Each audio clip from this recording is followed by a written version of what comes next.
Olá, produtor e produtora! Estamos começando mais um podcast do Sindicato Rural de Uberlândia com a plataforma Radar. Eu sou a Lorena Carrijo e aqui comigo temos a Ana Lenati, que ela é estrategista-chefe da Germinário. Oi, Ana. Oi, Lorena. Bem-vinda novamente. Obrigada. O Vinícius Gomides, que é empreendedor. Oi, Olá, Vinícius, boa tudo noite. bem? E com a gente, o presidente do Sindicato Rural, Tiago Siqueira. Tudo bem, Tiago? Oi, Lorena, boa noite. Obrigado pelo convite mais uma vez. Muito obrigada por ter aceitado o nosso convite e eu já vou embalar uma pergunta para você aqui já. Vamos começar te conhecendo um pouco melhor como produtor rural, né? O que você produz, onde, quando você começou a ser produtor rural? Já conta um pouquinho da sua história para a gente conhecer melhor. Olha, na verdade eu sou neto de produtor rural, né? E eu vim para Uberlândia há 20 anos atrás para poder trabalhar com meu pai, né? Que já trabalha com a nossa fazenda, a Chapetuba, fica aqui a 30 quilômetros de Uberlândia. E lá desde o início meu pai sempre foi muito empreendedor, né? Trabalhou com café, com outras culturas também, com gado de corte, né? E atualmente a gente trabalha com suinocultura, integração com a BRF, né? A gente trabalha com uma granja de matrizes e também na produção de leite, né? A gente também trabalha com genética e lavoura, mas a nossa parte de lavoura é mais voltada para produzir alimento para a questão do leite. Entendi.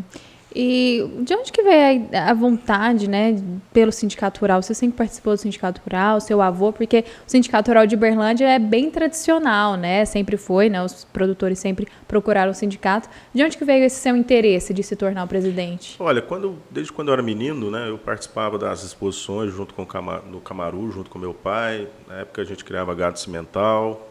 Também criamos girleiteiro, ainda criamos girleiteiro, criamos na época também gado Nelore. Então, o Camaru, né, e o Sindicato Rural sempre fizeram parte da nossa vida, nos leilões, nas exposições. E eu desde cedo, sempre me interessei também pelas questões coletivas, né, que eu acho que o produtor precisa ter uma união para defender os seus interesses. Então, há 7 anos atrás, eu assumi a presidência de uma associação de suinocultores, que chama Proing. Ela representa hoje mais de 30 mil matrizes no Triângulo Mineiro e no Alto Paranaíba. E desde lá a gente vem fazendo um trabalho sempre de defender os interesses e também de ajudar os produtores no seu dia a dia, né? Eu entrei no sindicato também nessa época e fui me envolvendo também com as situações. E acabou que a gente acabou participando, né, e entrando agora nessa gestão à frente do sindicato e junto com uma diretoria também muito capaz, muito diversificada, que representa todos os segmentos da nossa região. Então, eu me sinto feliz, realizado por estar fazendo esse trabalho que é em prol, né, de uma classe, defendendo uma situação do agro, que o agro ele sempre é muito atacado, né, porque tem a questão do meio ambiente, tem várias questões que são vamos dizer, impostas, né, colocadas na conta do agronegócio, e na verdade não é bem isso, né? Nós sabemos que a missão de produzir alimento ela é muito nobre, ela é muito difícil. Nós estamos passando agora, nesse exato momento, por uma questão climática muito difícil, que é a questão da seca e a questão da geada. Então, eu acho que é importante, né, que a sociedade como um todo valorize o trabalho do produtor rural, entenda o tamanho da dificuldade que é produzir alimento, o risco que está envolvido naquilo, o tamanho do capital, a energia que é dispensada naquilo, o trabalho, né, que ele é dioturno, ele é 7 dias por semana. Então, eu acho que é importante, especialmente nesse momento, a gente ter a ciência do quanto o produtor rural precisa de ser valorizado. Sim. Tá? Então, resumindo e te respondendo, Lorena, eu acho que é por isso que eu estou hoje à frente do sindicato, junto com essa diretoria toda, porque a gente também não faz nada sozinho, mas é exatamente para mostrar o quanto o nosso trabalho ele tem um significado muito maior para a sociedade, uma missão ainda maior para o mundo, não só para o Brasil. Com certeza. Aproveitando que você falou do clima, né, que está tendo está assustando muitos produtores, não só aqui de Minas, mas do Brasil todo, principalmente no sul, né? O sindicato ele faz essa ajuda para os produtores. Ele teve a plantação prejudicada pela geada, o que está realmente acontecendo aqui. Vocês fazem esse apoio? Como é que funciona? Então, a gente tem uma orientação da nossa federação, que é a FAENG, né, para que todos os produtores possam, nesse momento, fazer, aqueles que foram prejudicados com a geada, né, para que eles possam rapidamente produzir laudos técnicos dos prejuízos, para documentar isso, para que ele possa ficar resguardado e, numa eventual condição, para que ele possa ser beneficiado, não, ressarcido, né, de alguma forma, ou, no mínimo, para que ele tenha os vencimentos de financiamentos prorrogados. Sim. Né? Então, o quanto antes, alguns seguros, inclusive, eles têm uma exigência de 48 horas após a ocorrência da geada.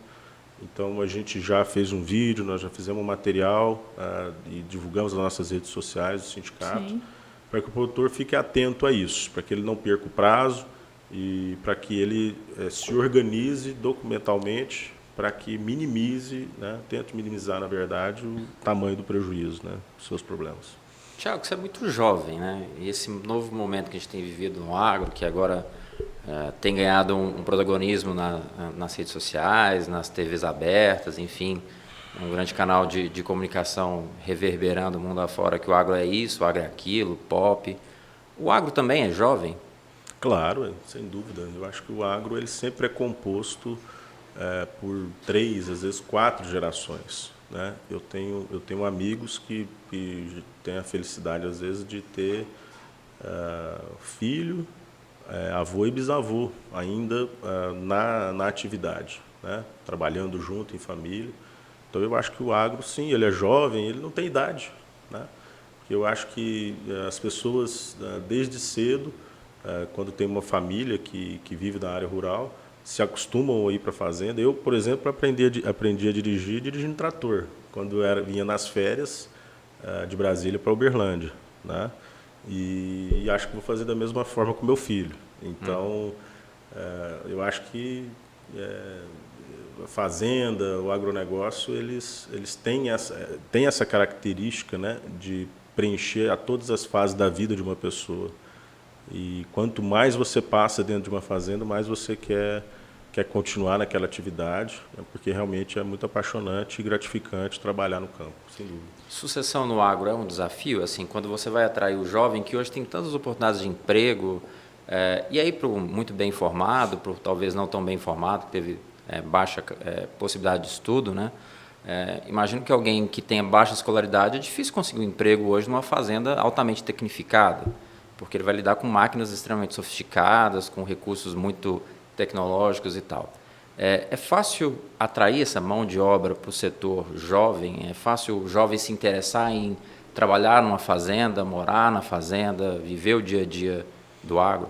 Olha, eu acho que são duas coisas, né? Uma questão da sucessão, outra questão da mão de obra. E falando primeiro da sucessão, o que eu entendo é o seguinte: aquela fazenda, aquele empreendimento rural que não se organizar, que não profissionalizar, que não buscar aumentar a produtividade, que não tiver uso de tecnologia, realmente vai ficar muito difícil de atrair tanto uma sucessão quanto uma mão de obra de qualidade. Tá? Que as pessoas hoje estão acostumadas a ter internet, a ter uma locomoção mais fácil, a ter acesso, né?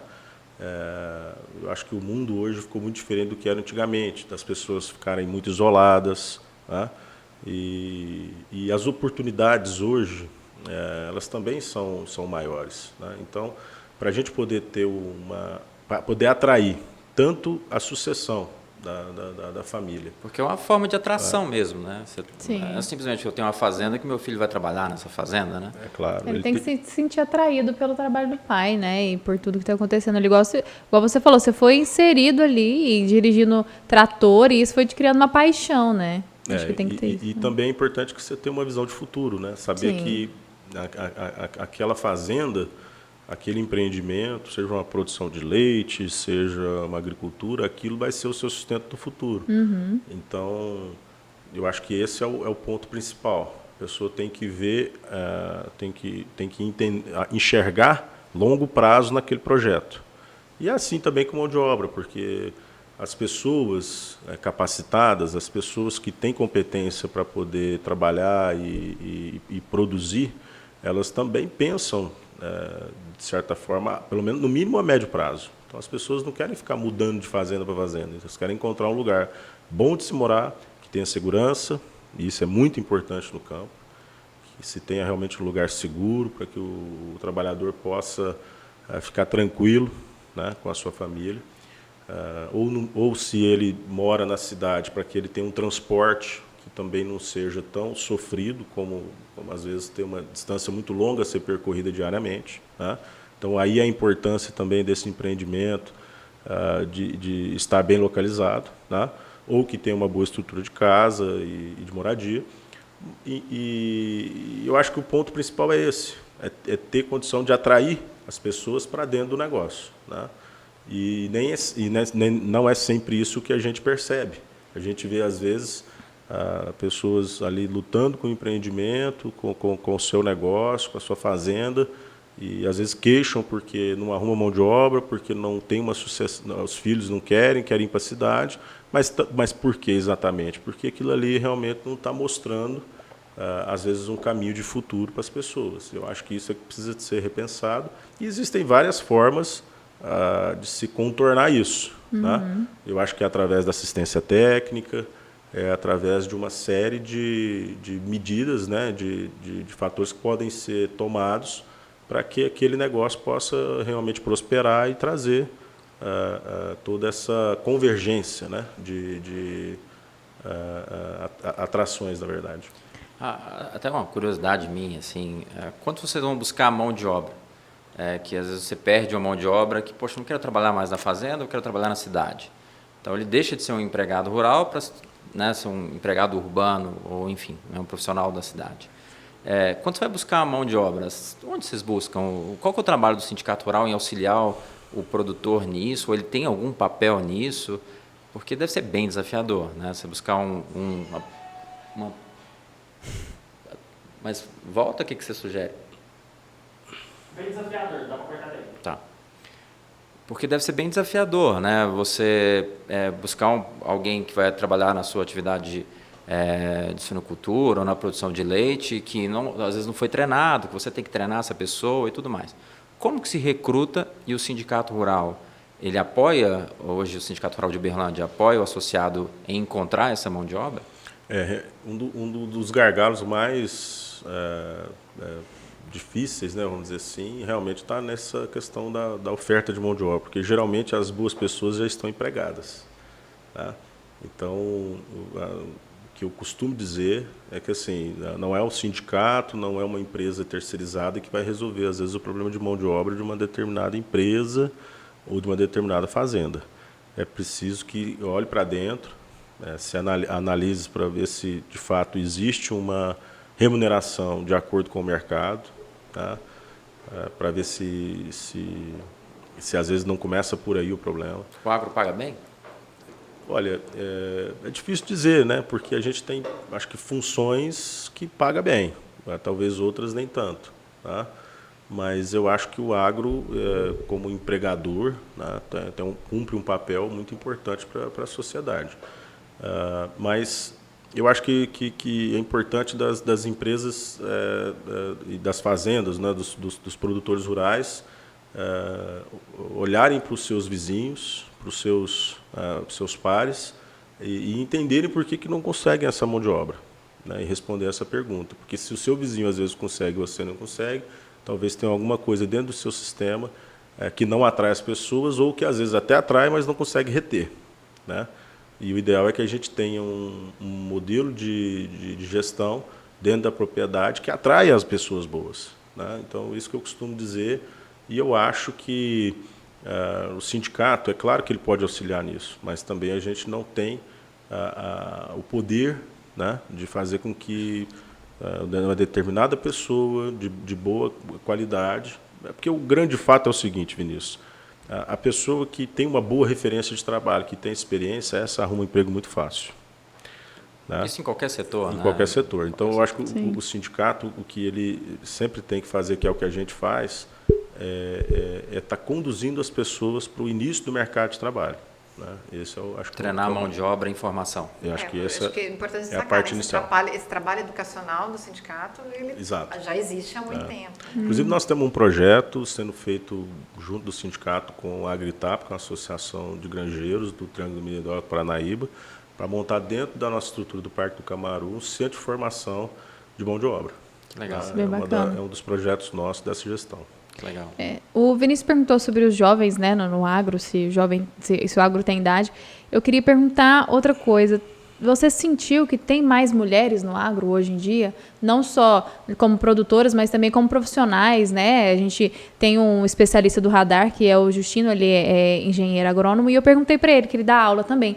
E ele falou que antigamente, pelo menos na turma dele, tinham 2 mulheres no máximo, e hoje é metade.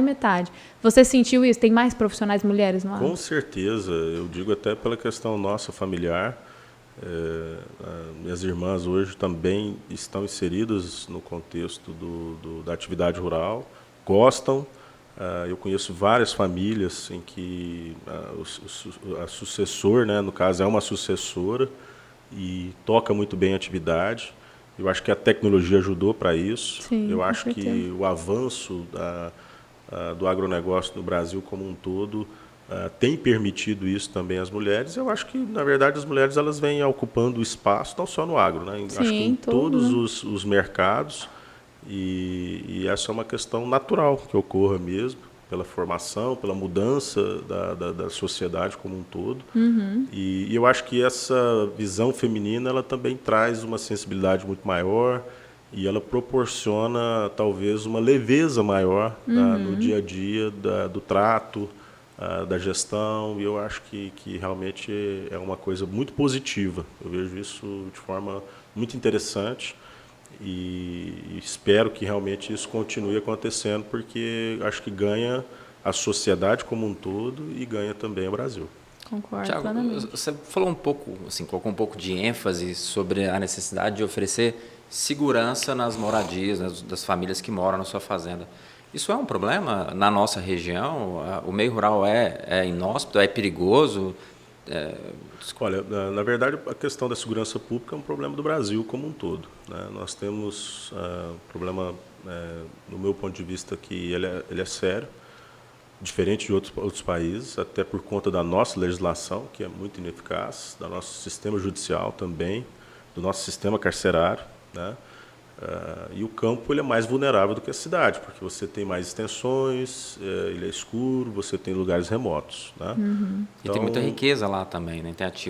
Tem ativos de alto valor, né? Sem dúvida, com certeza. Então, a gente tem inúmeras ocorrências que sempre tem, né, na nossa região. A Polícia Militar tem feito um trabalho muito importante. Né, aliás, o Sindicato Rural tem uma ponte junto com a 9ª RISP, que é o comando aqui da região toda que nós temos, através do comandante Fernando. E nós não temos nada a queixar em relação a isso, até porque os indicadores mostram que a criminalidade na zona rural vem caindo. Mas uma das pautas prioritárias nossas é trabalhar em cima disso.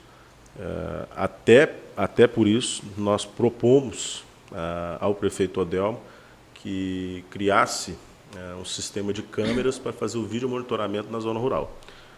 E ele fez isso acontecer. Né? Nós vamos ter em breve um sistema integrado de monitoramento, com placas solares, com Nas rede vicinais. de internet, Wi-Fi, nas principais vias municipais. Vicinais, aliás.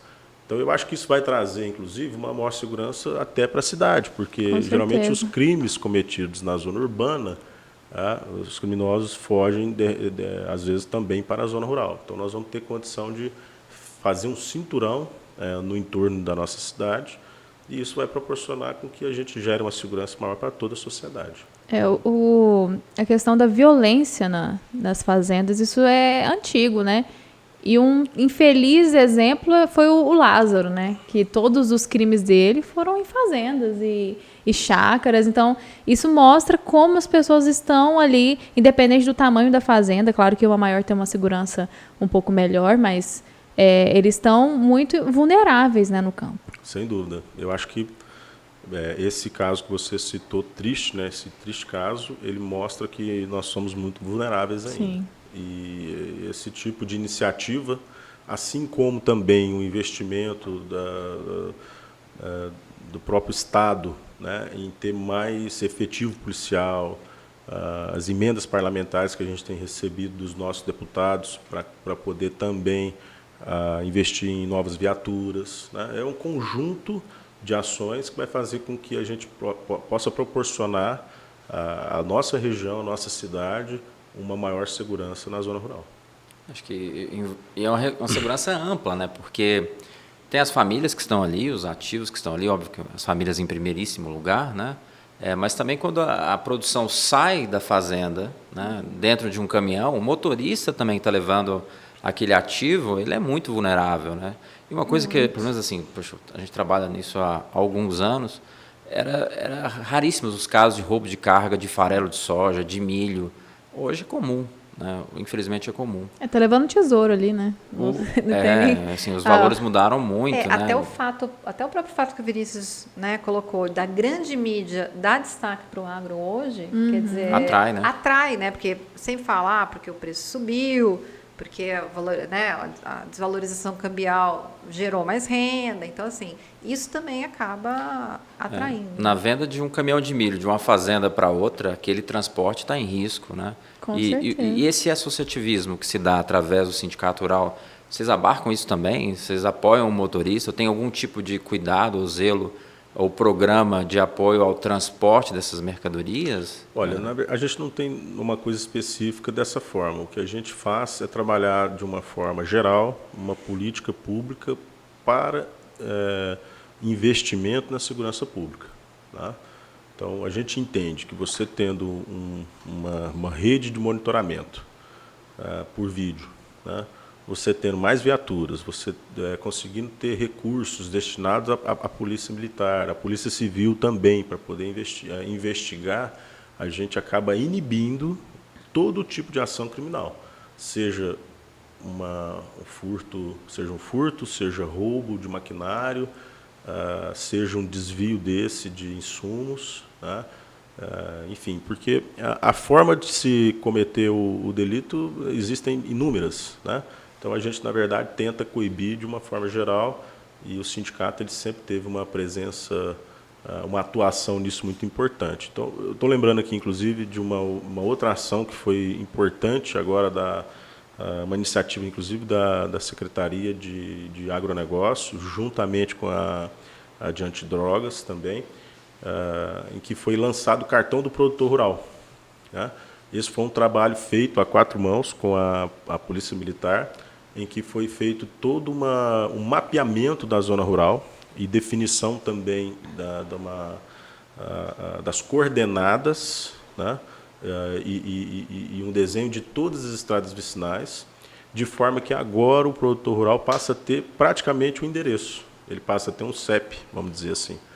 Então, numa emergência ou em qualquer situação que precise de ser direcionado à polícia, né? ou às vezes um outro agente, pode ser também do Poder Municipal, ele tem uma rota e ele sabe como chegar dentro daquela propriedade. Isso eu acho que é um avanço também muito grande. Tiago, achei muito legal o que você trouxe, porque tudo que você falou agora, na verdade, mostra um papel do sindicato que muitas pessoas que estão ouvindo o podcast não são necessariamente agora, não são do agro, né? E às vezes não entendem o papel. Mas tem tudo muito a ver com o bem-estar do produtor, do associado. Até olhando no site de vocês, quer dizer, vocês também têm convênios para plano médico. Isso é um grande desafio, né? Porque o produtor rural, muitas vezes, é pessoa física, não é pessoa jurídica, e ele tem dificuldade de acessar esses convênios. Então, quando você consegue, através de uma entidade que você participa, você está falando, né, de vários aspectos da vida desses produtores que você promove o bem-estar deles, né? Sim. O sindicato, como ele tem um número relevante de associados, né, e a gente tem condições de fazer negociações coletivas, né? Então a gente usa toda essa condição, né, que nós temos para levar benefícios para os produtores, né? Então nós negociamos recentemente um novo plano de saúde, né? Vai sair muito mais barato o produtor fazer via sindicato rural do que ele ir sozinho procurar um plano de saúde, tá? Se a gente pegar, por exemplo, na parte de folha de pagamento, tem muitos produtores rurais que têm apenas um funcionário, 2 funcionários. Se ele vai contratar um contador para fazer essa folha, ele diretamente ele vai pagar um valor X. Se ele fizer via sindicato, ele vai pagar 1/3 do valor, tá? Nós temos também agora uma novidade que é a economia na conta de energia.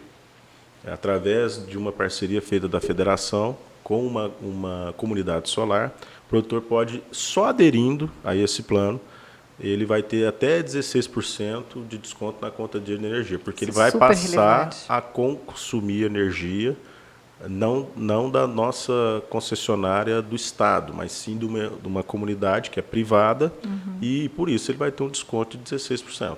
Tá? Então, por aí vai. Então, o sindicato ele tem que ser o quê? Uma casa em que oferece benefícios para os seus associados e aqui, acima de tudo, defende seus interesses, que é o que o sindicato sempre fez na nossa região, em toda a sua existência, e de forma muito positiva, né? Mais uma vez falando. Nós sempre temos que estar atento ao direito de propriedade, né? Hoje nós não estamos falando muito nisso, mas nós já passamos uma fase no Brasil muito difícil. Aqui não se respeitava isso, não tínhamos uma segurança jurídica nesse sentido, né? E nós temos que estar sempre atentos para que a propriedade, o direito de propriedade seja uma coisa sagrada, né? E aí por aí vai. Nós vamos falando, a gente falou mais um pouco também aí da segurança. A gente entra na parte técnica, a gente entra em vários assuntos na parte ambiental, né? Nas discussões do Código Ambiental, o sindicato sempre foi muito presente e hoje a gente auxilia, nós estamos presentes, temos cadeiras em todos os órgãos ambientais também, estamos defendendo as pautas, sempre com muita responsabilidade, também olhando o lado do meio ambiente, tá? Então o sindicato ele tem uma função múltipla, polivalente, e que sempre está, na verdade, objetivando o interesse comum da sociedade, não só do produtor. Sim. Porque o que a gente entende se o produtor ele é o responsável por alimentar toda a sociedade, quando a gente defende o direito do produtor, nós estamos defendendo o direito também de todos os cidadãos. A gente está colocando, né, quando o produtor tem as condições adequadas para produzir, a gente está colocando mais comida na mesa de toda a população. É esse não o nosso objetivo. Tiago, acho que só para a gente talvez fechar um pouco o tema da questão da vulnerabilidade, colocando o que a Ana falou aqui, talvez quem esteja nos ouvindo aqui não necessariamente seja do agro, do setor ou vinculado ao sindicato, como que uma ambulância chega e encontra uma família e consegue encontrar alguém que está precisando do suporte médico no meio rural? Como que isso funciona no município de Uberlândia? Olha, geralmente você tem uma orientação para essa pessoa, um roteiro de como que chega e tudo, mas realmente não é fácil, principalmente quando você tem uma distância grande e tem que percorrer uma estrada vicinal, às vezes distante, às vezes tem atoleiro, né? Se for no período da chuva, tudo fica muito pior. Então, eu acho que uma dos avanços, né, uma grande evolução que veio para a nossa cidade, para o município de Uberlândia, é essa questão do cartão do produtor, porque ele tem uma localização. Assim como disse o prefeito Odelmo na inauguração, agora o produtor rural tem endereço. Isso vai facilitar com que chegue a ambulância, chegue a polícia e chegue qualquer meio de assistência para o produtor. Que bom. Porque às vezes as pessoas não têm noção de quantas fazendas tem aqui perto, né? Quantos pequenos produtores e grandes produtores tem perto da cidade, né? Às vezes a gente nem mais de 3 tem mil noção. Produtores. Exatamente, mais de 3 mil. É uma comunidade grande, né? Muito. O sindicato tem esse número? Qual que é o PIB que ele coordena ou, enfim, faz Existe esse levantamento, mas ele está sendo refeito agora um novo censo pela Secretaria de Agropecuária. Eu acho que em breve a gente vai ter esses dados assim, bem detalhados para a gente poder, inclusive, usá-los, né, como o diagnóstico, fazer um diagnóstico de como atuar, né, melhor, inclusive, sobre todas as atividades, né? Mas o PIB agropecuário de Uberlândia, de qualquer forma, está entre os 10 maiores Sem do dúvida. Brasil, né? Tá... E da agroindústria também muito grande, né? Sim. Porque o que a gente costuma dizer, às vezes a gente não Porteira tem, para dentro. às vezes a gente não tem uma produção, talvez no município muito relevante em determinada cultura, mas nós temos uma indústria que fomenta aquilo na nossa região como um todo.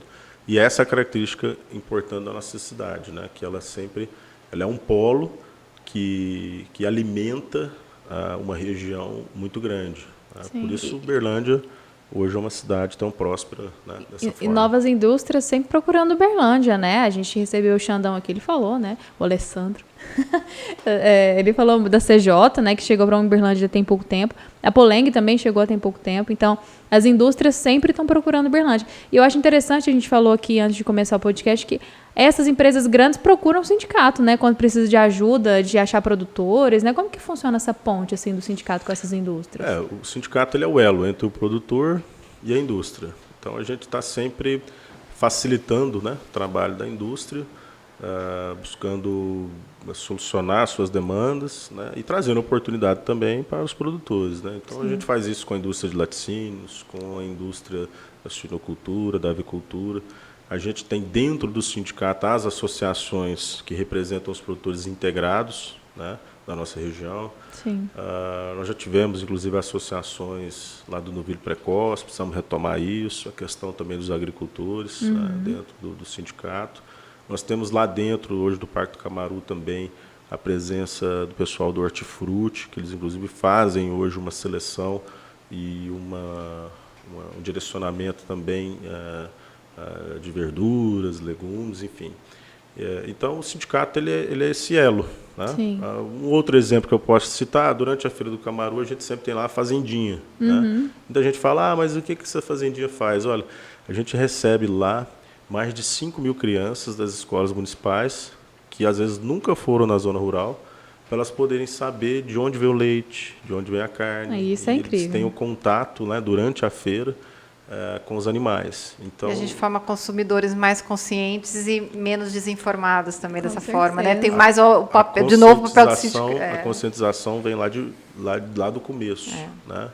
E acho que é assim que a gente vai conseguir constituir uma sociedade que consiga realmente, que possa, na verdade, valorizar o trabalho dessa classe que passa por tanta dificuldade. Está sendo, hoje, talvez, um pouco mais valorizada, em função, inclusive, de toda a demanda de alimento que o mundo tem. E da Mas forma mesmo como assim, não parou desculpa, né, tocar nesse tema, mas assim, a gente não quer falar de, né, pandemia, mas assim, e a forma como o agro realmente não parou, né? O alimento não chegou, não houve disrupção nessa cadeia. É uma coisa essencial, né? Então, eu acho que assim, se deixar de acontecer isso, aí realmente complica, né? Então, eu nem costumo falar muito isso, porque o agro não para, mas na verdade não pode parar, né? Assim também como os profissionais da área de saúde, assim como profissionais de outros segmentos também. É uma atividade essencial e eu acho que ela precisa ter a devida valorização e o devido respeito. Eu acho que é isso que nós temos que sempre buscar para o produtor rural. Você acha que a valorização passa pelo quê, necessariamente? Assim, é preço, valorização enquanto geração de riqueza no campo, valorização em quantidade de classe? Eu acho que iniciativas públicas, vamos falar, por exemplo, do Plano Safra. Está todo mundo comentando, o Plano Safra aumentou 6%, mas na verdade ele diminuiu muito. O custeio das atividades rurais, agricultura, subiu muito. Fertilizante, investimentos, tudo subiu demais, 20%, 30%, 40%. Então, na verdade, o Plano Safra diminuiu muito e os juros aumentou na maior parte dos investimentos em 15%, 18%, 20% os juros. Então, na verdade, há um discurso que não condiz com a realidade. E eu acho que isso precisa de ser dito e talvez esse é um tema de interesse de toda a sociedade e não somente dos produtores. Sim. Porque menos recurso para o campo significa alimento mais caro. Então, eu acho que é importante registrar isso, porque isso sim é valorizar o produtor rural. Eu acho que é ter crédito. E dinheiro é uma matéria-prima, né? Barato, comum. É investir no seguro rural. E eu acho que é importante que O governo federal, ele trabalha, a gente sabe que esse atual governo, ele trabalha em prol do produtor, sim, mas tem muita gente trabalhando contra, e essas pessoas precisam se conscientizar de que sem essa função do agronegócio e esse estímulo à cadeia de uma atividade que envolve tanta energia, tanto trabalho e risco, tá, ela realmente precisa ser muito estimulada, porque não é fácil. Os sindicatos têm uma representatividade no Congresso ou no próprio governo? Assim, vocês são recebidos enquanto entidade classe que representa tantos? Existe Sim. essa comunicação de forma direta? Sim, nós temos a Frente Parlamentar da Agropecuária, que é uma bancada importante. Nós temos o Instituto Pensar Agro, nós temos as associações de classe, por exemplo, a própria Abraleite, inclusive faço parte dela na diretoria, da Associação Brasileira de Suinocultores, a própria AproSoja, né? Nós temos uma representatividade boa. Agora, é importante que a gente deixe claro que o produtor ele não pode ser considerado vilão, né? E o ideal seria que a gente tivesse uma condição mais menos desafiadora do ponto de vista. A gente já tem tantos problemas dentro da porteira, né? Então eu acho que fora da porteira a gente deveria ter uma receptividade melhor do que nós temos hoje da sociedade como um todo. Até porque o Brasil, mais uma vez, ele não alimenta somente, o produtor brasileiro ele não alimenta somente o brasileiro, ele alimenta uma parte considerável do mundo. Com certeza. Né? E eu acho que às vezes nós somos mais valorizados lá fora, talvez, do que aqui. Entendi. Sim, com certeza. Deixa eu fazer uma pergunta difícil, talvez, de responder, mas até para talvez pensar junto. Hoje você representa o Sindicato Rural e outras entidades de classe que você colocou aqui. Mas, beleza. Tiago, ministro da Agricultura, qual presente você daria para o produtor brasileiro? Ou para o agronegócio brasileiro? O que você mudaria de forma contundente? Certamente o Plano Safra é um deles, né? Mas o que você acha que mais precisa? Eu acho que a gente sempre tem que buscar pelo direito de propriedade, isso é sagrado. Então é a manutenção do que nós temos hoje, né? Isso eu acho que nunca poderemos abrir mão. E eu acho que o estímulo realmente financeiro. Eu acho que a gente deveria ter linhas de créditos com juros mais baixos, a gente deveria ter uma ampliação dos limites de cada linha de financiamento também.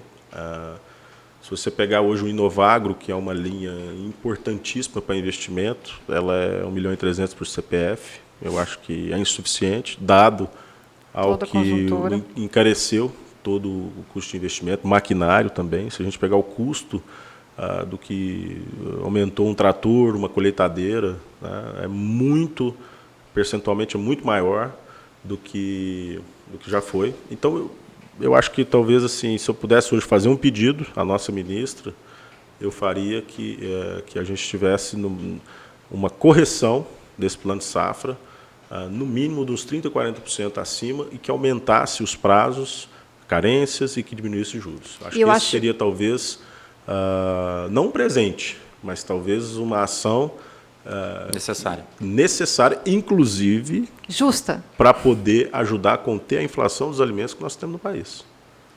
Que esse é um tema que nos preocupa muito.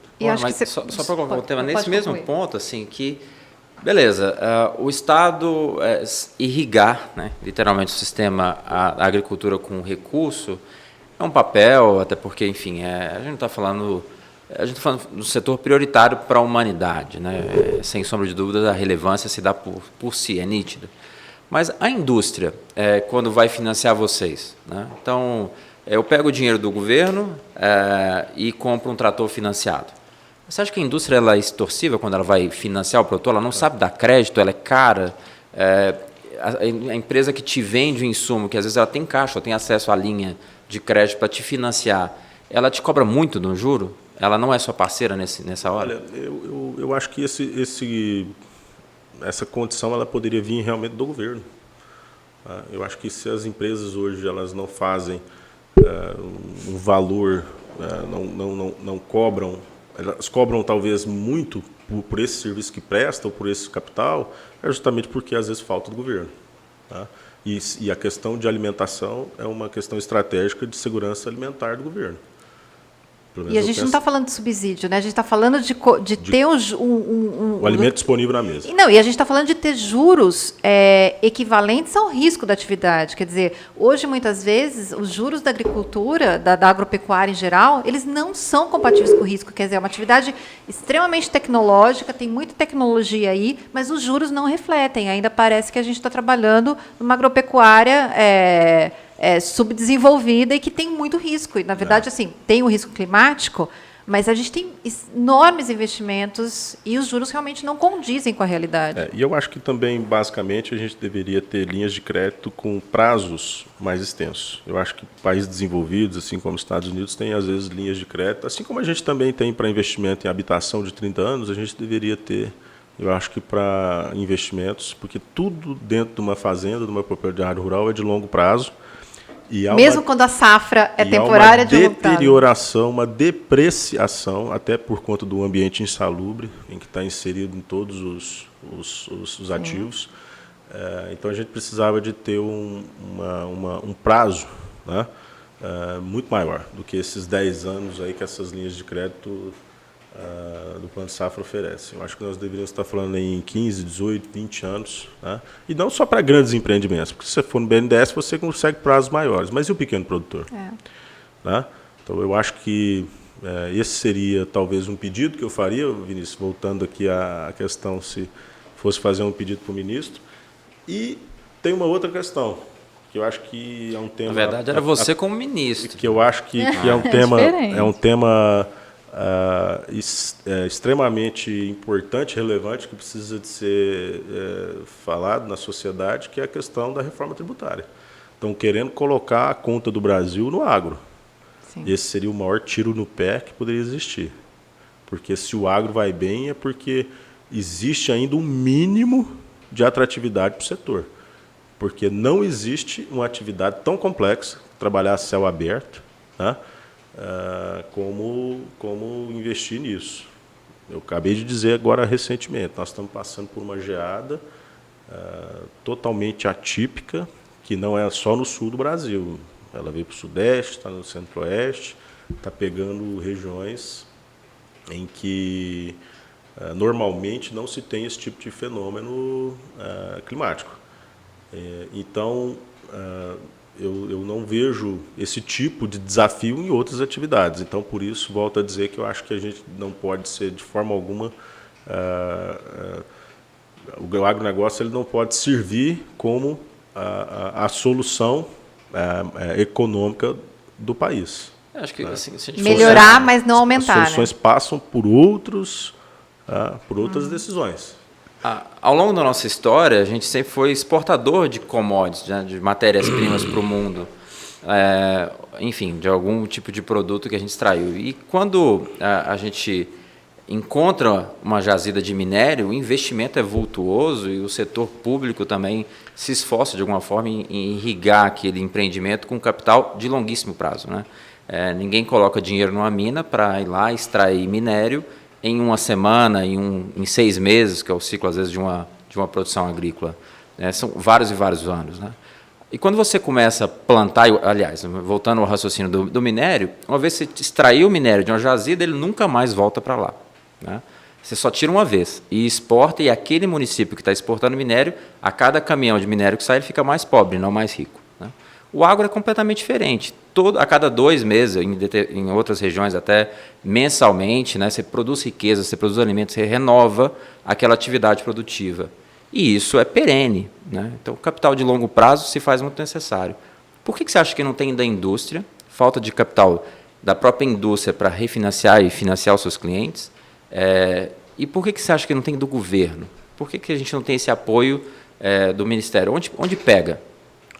Não, eu acho que tem um apoio, mas ele é insuficiente. Eu acho que o agro cresceu muito e há hoje uma descompensação. Né? Há hoje uma desproporcionalidade, principalmente se a gente voltar um ano atrás. Né? Então, eu acho que precisa de ter essa correção e eu acho que talvez é uma solução macroeconômica do país. Eu acho que o próprio Plano Safra ele é talvez uma das maiores medidas de combate à inflação, no meu ponto de vista. Então, eu acho que o governo fazendo, a indústria também se sente mais apertada para fazer também, porque a indústria tem o capital. Ela vai competir, né? Mas elas não vão fazer se o governo não fizer. Então, eu acho que é importante que a gente tenha esse tipo de iniciativa e espero que o governo acorde para isso. Entendi. Ana. E é interessante também, né, Thiago, quando a gente fala de tudo isso, quer dizer, tem de novo, né, vem aquela importância do sindicato, do relacionamento, né, que você citou vários exemplos aí da frente parlamentar, e o orçamento, ele passa por várias, né, passa pelo Ministério da Agricultura, Ministério da Economia, pela Comissão de Orçamento do Congresso, quer dizer, é uma coisa muito intrincada. Se você e às vezes justamente é esse conflito de interesses que faz com que o plano não saia adequado, e o sindicato ele tem que estar lá presente levando a pauta. Na verdade, assim, o sindicato ele é a força da base, né, dentro do município. Então, nós temos no Estado a nossa federação e em Brasília nós temos a nossa Confederação Nacional da Agropecuária, da Agricultura. Então, a gente tem trabalhado internamente, dentro da nossa federação, nós estamos passando por um período eleitoral, inclusive, para que a gente tenha uma representatividade de líderes que realmente tenham voz ativa, que tenham contundência na defesa dos interesses dos produtores, né, para que essa demanda aqui dos municípios, da base, possa realmente chegar lá em Brasília. Então, eu acho que essa que é a mágica, onde está a força do sistema sindical. Né? Por isso, eu valorizo o sindicato, porque eu sei que um sindicato forte representa lá em cima uma confederação nacional da agropecuária também muito forte. E aí sim, nós temos força para fazer senadores, fazer deputados, e cada vez ter um poder de representação cada vez maior. A própria ministra Tereza veio do sistema, né? Exatamente. Do sistema. Então, eu acho que isso resume a essência do sindicato rural. Eu acho que é isso. É como a nossa voz aqui na base, ela chega lá em Brasília, no poder máximo nosso, nos representando. E aí nós precisamos de líderes, nós precisamos de pessoas que se dedicam à causa do coletivo. E é por isso que nós estamos aqui hoje tentando fazer esse papel também dentro da nossa cidade. Legal. Ô, Ana, eu queria te fazer, na verdade, uma pergunta, se mudando um pouco de assunto, aproveitando que você está aqui, você é minha professora, estrategista. Eu acho que é um assunto que é importante falar, acho que para os produtores, principalmente, agora na geada e também em outras funções que aconteceram aí, climáticas, né? Sobre o seguro de queda, sobre como o produtor pode se proteger, assim, que vocês falaram que vocês fazem, né? Todo esse estudo do que aconteceu, né? Como é que o produtor realmente pode se proteger, assim, tendo seguro? Então, é até interessante porque hoje em dia isso está até mais disponível para o produtor, né? O que a gente chama de ferramentas de hedge, né, que é uma palavra em inglês que nada mais, né, do que uma proteção do que um seguro, ele serve tanto para o produtor que está produzindo grão, né, né, geralmente é grão, ainda a gente não tem muitas formas de a gente fazer um hedge direto, mas, por exemplo, a cadeia de hortifrutis, mas quanto aquele da ponta da proteína animal, digamos assim. Então, esse produtor aqui, ele quer se precaver da queda da cotação do produto dele, né? Ele teve um custo de produção, ele geralmente travou o custo dele, então agora ele quer negociar o produto dele, aproveitando os melhores preços, mas ele tem medo, né? Se, por exemplo, eu negocio agora, esse produto sobe, eu estou perdendo, então ele pode participar dessa alta. E no caso do consumidor, do consumidor ou do milho ou do farelo de soja, na verdade o objetivo dele é o contrário, né? Ele quer travar o custo dele no máximo, e aí se cair o produto, ele gostaria de participar dessa queda para ele não ficar... Thiago quer travar no mínimo. Deus te livre disso, né, Thiago? Mas ele não pode perder a competitividade. Sim. Então a ideia se você tem uma avaliação do seu mercado, você tem um entendimento do que você acha que são as tendências, né? Ou com a ajuda do consultor, ou mesmo pela própria experiência que a empresa tem, É importante que hoje a gente tenha as ferramentas a um custo muito mais acessível. Sim. E a gente desmistifica que só os grandes podem se proteger, Sim, ou, exatamente. né, ou que commodities, independentemente, né, você só negocia volume, você não consegue conseguir boas negociações se você não está falando de volume. Então, na verdade, tem essas ferramentas, elas são parte de uma estratégia de gestão de risco e uma parte da gestão do próprio custo de produção. Tiago, você comentou lá atrás que vocês compraram ou renegociaram o plano de saúde, compraram o plano de saúde com a força da representatividade que você tem, né, que são mais 3.000 produtores, né, que representam várias famílias, várias pessoas e tudo mais. São muitas vidas envolvidas no entorno do sindicato rural. Uhum. É mais fácil comprar plano de saúde de forma coletiva com intermédio do sindicato rural do que comprar fertilizante?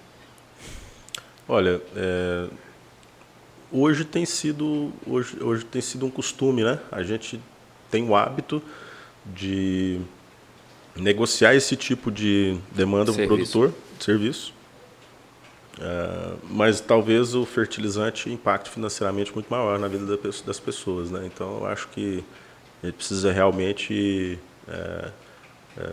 conversar sobre esse tipo de iniciativa, porque eu acho que pode ser também através, né, de empresas de inteligência, assim como vocês, da Geminari, da Radar, buscar soluções nesse sentido. Entendi. Mas por que, assim, igual você disse, é um hábito, né? E plano de saúde não é algo tão sofisticado assim, né? Fertilizante é muito mais complexo, né? Onde que o produtor encontra nisso? E qual outro serviço que você acha que, por hábito, o produtor procura, por exemplo, emissão de nota, uma série de outras coisas, procura o sindicato rural e às vezes deixa de se preocupar com coisas muito maiores, né? Que o sindicato poderia lhe representar de forma muito mais eficiente. Eu acho que isso faz parte de um costume e que precisa de evoluir, né? E acho que esse tipo de iniciativa é o que, na verdade, nós precisamos de levar realmente algo diferente para o produtor. Temos total condições para isso e a gente tem buscado já algumas coisas, tá? Mas às vezes são voltadas para coisas que já existiam, né? E a gente às vezes pensa que esse tipo de iniciativa também tem um pouco mais características de cooperativas, mas a gente tem que analisar toda a questão do ponto de vista legal, do ponto de vista de estratégia realmente de negociação, de levantamento dessa base de demanda, para que a gente possa oferecer isso para o produtor, né? Eu acho que é um caminho. Pensar junto, né? Eu acho que é um caminho a ser trilhado. Legal. Aproveitando o gancho da Ana, que você representa produtores e você disse foi muito bem colocada. Somos o elo entre o produtor e a indústria. E Uberlândia tem uma indústria muito diversificada. Talvez seja um dos sindicatos que representam as cadeias mais diversas, né? Porque aqui você tem um HF muito forte, você tem a produção de proteína animal, né? Seja de carne bovina, suína, aves, enfim, de forma intensa, né? Intensiva e grande, em escalas muito grandes. Produz-se leite, talvez não de forma tão relevante, mas industrializa-se muito leite aqui no município, industrializa tabaco aqui no município, e aqui Uberlândia ainda distribui alimento para o Brasil todo, enfim, para várias regiões. O que é mais fácil para você? Coordenar a cadeia produtiva ou representar a cadeia produtiva perante a indústria? É difícil negociar com a indústria, é difícil intermediar esses interesses dos produtores com a indústria é receptiva ao sindicato? Como que é essa relação? Olha, a indústria ela é sempre muito receptiva ao sindicato. É óbvio que a gente tem momentos ao longo do ano em que as coisas apertam mais. A gente vive hoje, por exemplo, no leite, né, que é histórico o problema de preço de leite, né? Acho que todo mundo aqui já ouviu falar que né, a indústria não valoriza o produtor e etc. e tudo. Essa é uma situação histórica, né? E falava-se, inclusive, que quando o leite valer não valer centavos, ele valer real, aí sim vai ser uma atividade boa, né? E, na verdade, não é nada disso. O fato é que o produtor precisa ter eficiência, ele precisa ter produtividade, ele precisa acertar na compra que ele faz, ele precisa ter uma mão de obra boa para ele poder ter menos problemas de dentro da porteira. Tá? E essa negociação com a indústria, ela tem várias vamos dizer assim, variáveis. Né? Primeiro, o produtor que é maior, ele é mais bem remunerado. E existe hoje já uma diferenciação, né? Atualmente existe uma diferenciação no preço pago ao produtor. Isso para o leite, para a soja, milho e tudo mais. Né? No caso do leite, especialmente, a diferença chega a ser 20%, 30%. Né? Existe um pagamento por qualidade muito importante, né? Que pode também chegar a ser Só mais para o 20%, ouvinte 30%. entender, assim, o que é um produtor maior? O que é um produtor bem grande, que ganha mais, e um produtor pequeno? O produtor médio do Brasil produz algo em torno de 250 a 300 litros por dia. Né? Então, é uma produção É muito pequeno. muito pequena. Né? Então, um produtor acima de 1.000 litros de leite já é considerado grande. Entendi. Né? Médio para grande. Né? Então, eu acho que os produtores, para poder ter uma remuneração melhor, eles precisam de investir na qualidade, na sua gestão, ter um volume de produção maior. Né? Só aí ele já vai ter uma valorização da indústria muito maior. Né? Agora, é claro que existem determinadas empresas que também, em determinados momentos, fazem uma importação de leite maior do que o que precisaria de fato, né, para realmente pressionar o mercado para baixo. Existe também uma sede ávida por margem e não pensam a médio prazo. Então, faz o produtor sofrer muito em determinado momento e depois o produtor melhora bastante a renda. Então, vive numa montanha-russa que não é interessante para a cadeia. O produtor é o elo fraco. É o elo fraco. Então, o fato é que o sindicato ele também sempre teve ações pontuais em determinados momentos, quando a gente percebe que a indústria está indo por um caminho que não deveria, a gente sempre realmente vai atrás disso. Eu acho que isso é fundamental, né, Thiago? Porque existe, principalmente na cadeia leiteira, a questão do produtor, ele tem um pouco, não de preconceito, mas ele sabe da valorização do produtor maior, do menor, tem essa, e aqui perto tem muitos produtores pequenos, né, igual você falou de 20 mil, 30 mil, mas tem uns que fazem 2 mil, 3 mil dia ou até menos, então tem que juntar todos os vizinhos e tentar, né, encher um tanque de leite, e é importante ter essa ajuda do sindicato, porque às vezes realmente a indústria está pagando menos do que deveria, ou vocês fazem esse aconselhamento, falam, não, você é um produtor um pouco menor, então realmente esse valor é isso. Então, esse aconselhamento vindo de vocês, eu acredito que eles se sentem mais seguros. Né? Eu acho que a indústria, se ela pensar a médio e longo prazo,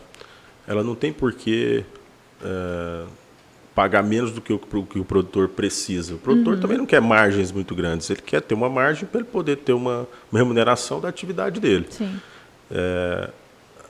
Agora, o grande fato é o seguinte, se há um desestímulo muito grande à cadeia de produção, a produção rapidamente cai. E aí a oferta diminui rapidamente, depois o preço sobe.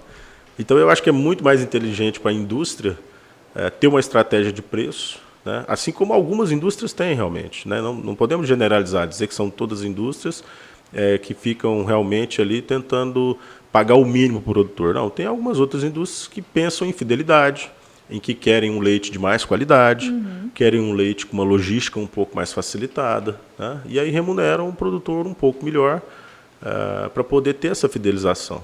Então, eu acho que o sindicato ele sempre vai estar atento a isso e a gente, se necessário, em breve também faremos algumas ações no sentido de alertar a indústria do risco que ela cria para ela mesma. Né? Porque quando ela desestimula o produtor, ela está causando um problema não só para ele, mas também para ela no futuro. Isso já ficou claro em vários momentos. Esse impacto do agronegócio acho que nunca teve tão claro quanto nesse ano, e agora como está impactando assim, os preços de tudo. Está tudo caro. Geralmente, aumentava a carne, aí o leite mais ou menos, agora está tudo muito caro. Muito né? O preço da mussarela chegou quase o preço da picanha. Foi um e vale aumento. Igual. Em Minas vale igual. É isso que eu ia falar. Ou mais. É praticamente sinônimo. Ou mais, exatamente. Então, isso foi impactando de uma forma muito, muito forte, né? E a gente até conversou com o Alessandro sobre isso, e ele falou que, infelizmente, a tendência é não mudar ainda. Mas isso tudo, na verdade, é em decorrência de estímulo à produção. Nós temos uma produção de leite menor, em função do custo de produção, que está altíssimo, né? Tem muito a ver também com a questão cambial, né? E a gente espera que, na verdade, o remédio para tudo isso seja a melhora do poder aquisitivo da população. Porque, na verdade, a conta não vai fechar se a mussarela cair de preço. Pelo contrário, às vezes precisa subir até um pouco mais. Mas, para ser consumido, a população também tem que melhorar o poder aquisitivo, nós temos que melhorar a renda, né? E para poder proporcionar um ganho em todos os elos da cadeia, em todas as fases da cadeia, o que não está ocorrendo no momento. Você preside uma entidade que representa vários elos, né? Umbilicalmente conectado à produção de leite ao produtor de grãos, né? Ao produtor de grão com a integração, né? A indústria que se conversa, e o sindicato deveria ter esse papel de chegar para todo mundo, olha, você quer alojar um barracão a mais de suínos, você já conversou com um produtor de milho, se ele vai produzir mais milho ou menos milho, se você vai ter soja suficiente para a sua produção ou não? Quando alguém quer construir um compost novo, fala, bom, beleza, sua vaca vai ficar confinada, né? Ela vai precisar receber comida na boca dela. E essa comida, essa ração vai ser produzida através de grãos. Você conversou com o produtor? O sindicato teria esse papel e hoje ocupa esse espaço? Ou... Não, a gente não tem essa função hoje, esse elo. Eu acho que isso aí ele está muito mais intrínseco, realmente, acho que na vontade de cada produtor de aumentar ou não a sua produtividade. A gente realmente trabalha num aspecto mais amplo, no sentido de buscar fazer legislações, né, defender pautas cada de interesse. Cada um por si e o governo para todos, por todos. Eu acho que mais ou menos isso. Entendi. Esse cada um por si, você acha que, no longo prazo, se eles forem se encontrar, né, todos são representados pelo sindicato, você representa todos eles, eles vão ter essa sala de bate-papo lá no sindicato? Aqui no podcast certamente terão, porque viram produtores de grãos, de leite, enfim, de suínos e tudo mais. Mas lá seria um caminho natural para eles trocarem ideias, conversarem sobre as suas atividades? Sem dúvida. O sindicato, inclusive, tem um ambiente totalmente preparado para isso. Nós estamos, inclusive, investindo mais na nossa estrutura, nesse sentido também, para o sindicato ser sempre um local de troca de informações, né? Apesar de que o mundo caminha para um formato cada vez mais digital, mas a gente ainda mantém esse elo, né, entre todos os produtores. Até por um grande exemplo disso são os leilões que nós promovemos, né? O leilão de gado de corte nosso é o mais tradicional da nossa região e o que tem um gado padronizado, inclusive todo o gado nosso ele é pesado, o produtor pode comprar pela internet, né, pelo nosso canal do YouTube, onde é transmitido, e ele sabe quanto ele está pagando exatamente pela arroba, porque todo gado é pesado antes do leilão. Então, esse é o elo que nós temos. E eu acho que, da mesma, como você sugeriu do fertilizante, nós temos o leilão de gado, por que não também da soja, né? Do milho. Ter, às vezes, um elo também de comercialização dos outros insumos, né? Então, eu acho que o caminho nosso passa por aí. O leilão assim, tem um aspecto físico, né? Que eu preciso levar o gado para algum lugar para expor, para os compradores se interessarem em comprar ou não, né? Por que você acha que isso acontece no sindicato rural com o leilão de gado de corte? Gado de leite também, vocês fazem leilão permanentemente ou não? Não. Só gado de corte. Por que acontece com o gado de corte e não acontece com o milho? Por que lá a praça de negociação das commodities produzidas pelos produtores é tão forte no gado de corte e não para os outros produtos que, enfim, é uma mercadoria como outra qualquer, né? Está faltando um cara igual você lá.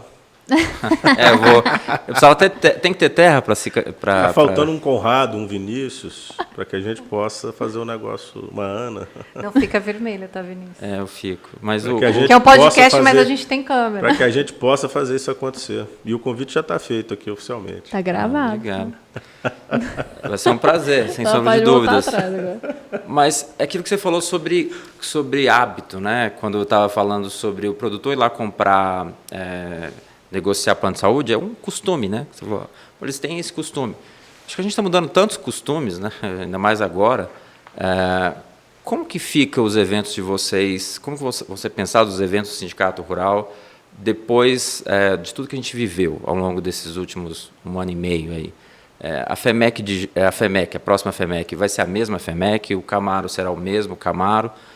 Vai haver algum tipo de adequação nesse sentido? Você acha que... Eu acho que a gente tem que sempre pensar em evoluir, em melhorar, né? Eu acho que as últimas edições, tanto da FEMEC quanto do Camaru, elas já foram muito melhores do que as edições anteriores, melhoraram bastante em vários aspectos, mas eu acho que ainda há espaço para melhorar no nível da organização, e várias outras coisas, né, que a gente vem pensando, mas nós vamos deixar esse tipo de definição realmente para quando a gente tiver um cenário mais claro, né, sobre a reabertura, a volta à vida normal, né? Até porque a gente não sabe quanto tempo ainda essa pandemia dura e de que forma que realmente a vida vai se comportar para o futuro, né?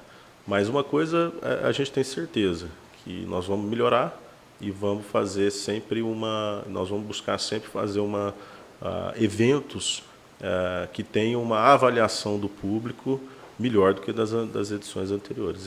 O nosso esforço vai estar 100% canalizado nesse sentido. E olha que a gente já teve experiências ótimas, né?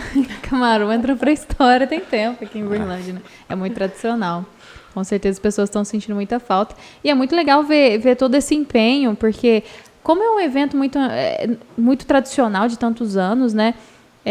As pessoas pensam, não tem como mudar muito. Já é famoso, todo mundo vai comprar ingresso de todo jeito, vai lotar. Mas é bom sempre ter essa inovação, principalmente dentro do agro, para mostrar que o agro também vai mudar. Essas tradições, igual a gente falou, dos planos de saúde, de tudo mais. É sempre bom... Tradições são boas, mas inovar também é importante, né? Mas a gente percebe claramente ao longo das edições que quando a gente investiu numa estrutura melhor, numa organização melhor, a gente sempre teve a resposta do público participando mais. Sim. Né? Artistas, o nível de artistas, a diversidade, né? De toda a exposição como um todo, né? A gente tem lá desde... gado leiteiro, gado de corte, leilão, equinos, carneiros, enfim, quando a gente tem de tudo, até a parte de entretenimento, de diversão para criança, praça de alimentação, a cavalgada, né, rodeio. Então, quanto mais diversificado a gente percebe, e mais organizado, a gente percebe que a receptividade e avaliação da população, do público, era sempre maior. A gente falou, né, bastante aqui na conversa de todo o trabalho do sindicato e dos benefícios, né? O sindicato de Uberlândia, ele é muito empreendedor, mas tem uma parte, né, que também vem da questão da contribuição do produtor, né? E como é que é isso? Quais, né? A gente falou de vários benefícios, né? Esses produtores, para eles terem acesso a esses benefícios, eles têm que ser associados, né? Sim. É claro que quando o sindicato tem uma atuação, uma ação política, vamos falar sobre essa questão das câmeras na zona rural, do vídeo monitoramento. Isso atinge a toda a população. Né? Mas existem determinadas ações que são específicas para os nossos associados, né? Que inclusive é uma forma da gente valorizá-los. Está ali contribuindo anualmente com a nossa entidade. Né? Então... a gente sempre pensa em benefícios para fazer com que aquele valor que o produtor está investindo, né, a gente não fala nem gastando, investindo, ele possa retornar financeiramente os benefícios que ele, às vezes, deixa de pagar, né, com outras demandas que ele tem. Então, essa é uma das ideias e a gente quer cada vez mais fortalecer isso dentro da nossa entidade. Tiago, e assim... quando a gente olha a representatividade que o Sindicato Rural de Uberlândia tem nas mais diversas cadeias aqui em Uberlândia, qual você acha que é a mais suscetível às forças do mercado? Assim, quem é que precisa de maior intervenção? Atividade leiteira, por ser, como você disse, o produtor é um elo fraco, é o produtor de soja, é o produtor de milho, é o suinocultor integrado à BRF. O que você acha que hoje precisa de mais apoio? Olha, eu acho que todos os produtores precisam do apoio institucional do sindicato. Quando a gente fala em segurança, é para 100% dos produtores. Quando a gente fala em meio ambiente, é para 100% dos produtores. Quando a gente fala em direito de propriedade, idem. Né? É óbvio que eu acho que os produtores menores, eles precisam de mais apoio. Né? Isso independente de cada atividade. Só que quando a gente pega os agricultores, hoje você praticamente não tem agricultor pequeno, né? Porque a agricultura ela já percorreu um caminho de escala muito grande. O que não acontece, às vezes, em várias outras atividades, como o leite, como a suinocultura, a avicultura, a produção de frutas. Né? Nós temos, por exemplo, muitos produtores de banana na nossa região e temos também muito HF. Né? Então, eu acho que o sindicato ele tem que ter um olhar especial para essa classe, porque eles precisam talvez de vários outros tipos de apoio, desde assistência técnica, de assistência agronômica, às vezes de cursos do próprio Senar, que é um braço do sindicato rural. Né? Então, eu acho que se eu pudesse dar uma resumida, eu acho que os produtores menores eles precisam de um apoio maior, e a gente tem feito isso. Né? Tanto é que nós já estamos fazendo todo um amparo jurídico dentro do nosso setor, através da nossa advogada, que é contratada exclusiva para o Sindicato Rural, para fazer contratos de compra e venda, de arrendamento, defesas de multa ambiental gratuita. Nós temos uma série de coisas que, na verdade, vão impactar muito mais o pequeno produtor do que o grande. Tá? Mas eu acho que... Nesse aspecto que você está falando, sobretudo do apoio ao pequeno, a gente tem visto uma mudança muito forte na visão de preservação do meio ambiente partindo do agro. E o agro não é um vilão, pelo contrário, é quem mais preserva o meio ambiente, inclusive sem receber nada por isso. E, enfim, tem se falado no pagamento por serviços ambientais dos produtores que preservam ou que, enfim, de alguma forma presta serviço, certamente na sua fazenda e de vários outros produtores do Sindicato Rural de Uberlândia, eles prestam serviços ambientais que não são remunerados. Existe hoje no sindicato essa visão de chamar todo mundo e falar, e aí, qual que é você falou no começo do nosso podcast, né, que vocês não são vilão, pelo contrário, para ter um discurso único em relação à abordagem do meio ambiente, de apoio a essa remuneração pelos serviços ambientais que vocês prestam? Com certeza. Essa é uma das pautas que a gente mais valoriza. Eu acho que é uma iniciativa que está existindo hoje, importantíssima, né? Porque me diga qual empresário da área urbana que pega 20%, 30% do seu patrimônio, da sua área de produção, e dedica a cuidar do meio ambiente. Né? Acho que a gente não vai achar nenhuma que faça isso. Então, é importante que se tenha um olhar, né? Além de todos os riscos, de toda a dificuldade de produzir, ainda tem mais essa. Né? E, na verdade, nós estamos falando da nossa região aqui, porque se a gente for para uma região, outras regiões, outros biomas, nós vamos estar falando aí de 50% de preservação, às vezes até mais. Sem ser remunerado por isso. Sem ser remunerado. Então, eu acho que realmente é um tema que precisa de ser evoluído. O sindicato está muito atento a isso, junto com as federações e a nossa CNA também. A conversa boa passa rápido, né? A gente nem percebe quanto tempo que a gente faz esse podcast. Na hora que vê, já passa mais de 1 hora, 2 horas. Bom, quero agradecer a todo mundo que está aqui. Acho que foi uma conversa muito válida, muito rica, né? Em informação e também... Você dividiu sua experiência, que é muito bom conhecer não só o presidente do sindicato, mas você como produtor também, né? Ou como você e do sindicato toda ajuda os produtores. Então, muito obrigado por ter aceitado o nosso convite, Thiago. Obrigado, Lorena. Eu fico muito grato de estar participando aqui com vocês, de vocês terem comprado essa ideia, né, de fazer o podcast com a gente. e tenho certeza que nós vamos levar informação valiosa para os produtores, para os nossos ouvintes, né? Obrigado, Ana. Obrigado, Vinícius. Obrigado, Thiago. Leve o nosso abraço a todos da Radar, da Germinare, e muito sucesso para todos nós. Obrigada. Obrigada, Thiago. E produtora também, né? Já vimos que tem muitas produtoras agora. Agora não, tem muito tempo, né? Então, produtores e produtoras, muito obrigada por ter assistido nosso podcast. E a gente se encontra em breve com outros convidados e mais informações para você.